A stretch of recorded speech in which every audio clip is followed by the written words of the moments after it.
ফৈদ্দা মাঝি তার থলেগুলো থেকে রত্ন বের করে একের পর এক বিক্রি করতে থাকলো।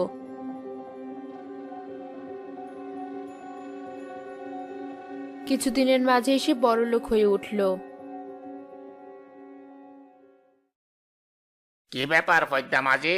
আগে যেখানে দুমুঠো খাবার জোগাতেই হিমশিম খেয়ে যেতে, সেখানে এত কিছু?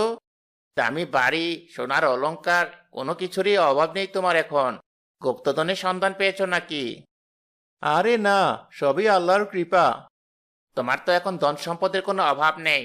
পাশের গ্রামে নতুন একটা মসজিদ বানানো হচ্ছে, সেখানে কিছু দান করো, তাহলে দ্রুত কাজ এগুতে পারবে ওরা। ঠিক আছে, এই নাও। তোমার এত সামর্থ্য থাকার পরেও মসজিদের জন্য মাত্র 10 টাকা দিলে? আমাদের সামর্থ্য নেই, তবুও তো এর থেকে বেশি দিয়েছি। আরে ভাই, রাগ করো না, পরে লাগলে আরো কিছু দিব। এখন আমার একটু তাড়া আছে, তোমার সাথে পরে কথা হবে।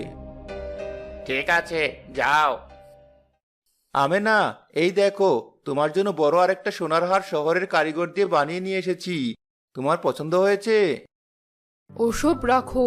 বুবলি আর রতন দুজনেরই শরীর খারাপ, গায়ে অনেক জ্বর। তাড়াতাড়ি ডাক্তার ডেকে নিয়ে এসো। ঠিক আছে, আমি এখনই যাচ্ছি। ওষুধ দিয়েছি, ওরা এখন ঘুমোচ্ছে। আশা করছি সকলের মধ্যেই দুজন সুস্থ হয়ে যাবে। তারপরেও যদি কোনো সমস্যা হয় আপনারা আমাকে জানাবেন। আমি তাহলে আজ আসি। ধন্যবাদ ডাক্তার সাহেব। দুজনেরই হঠাৎ এত জ্বর এলো কেন? আগে তো কখনো এমন হয়নি। ও তেমন কিছু না, বাচ্চাদের হঠাৎ অমন হয়ই। তুমি চিন্তা করো না, সব ঠিক হয়ে যাবে। আমি মসজিদে গেলাম নামাজ পড়তে, তুমি বাচ্চাদের দিকে খেয়াল রেখো। ঠিক আছে, সাবধানে থেকো। পুকুর পাড়ে ওই বৃদ্ধ লোকটাকে আগে কখনো আমাদের গ্রামে দেখেছি বলে তো মনে পড়ছে না। বাবা, আমি দূরের একটা গ্রাম থেকে এসেছি। আমাদের গ্রামের পুকুরের সব প্রায় শুকিয়ে গেছে। আমাদের গ্রাম সহ আশেপাশের 7 গ্রামেরও প্রায় একই অবস্থা। আগে আমার ছেলে এই পুকুর থেকে পানি নিয়ে যেত।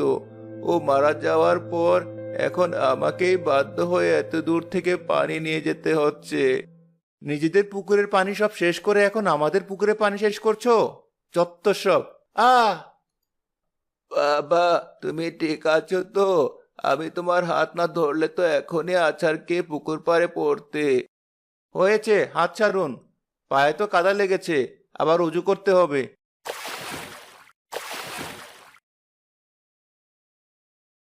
অজুর শেষে ফৈদ্দা মাঝি মসজিদে গেল নামাজ পড়তে, কিন্তু দেরি করার কারণে সে মসজিদের ভেতরে দাঁড়ানোর জায়গা পেল না। বাইরে দাঁড়িয়ে নামাজ পড়তে হলো তাকে।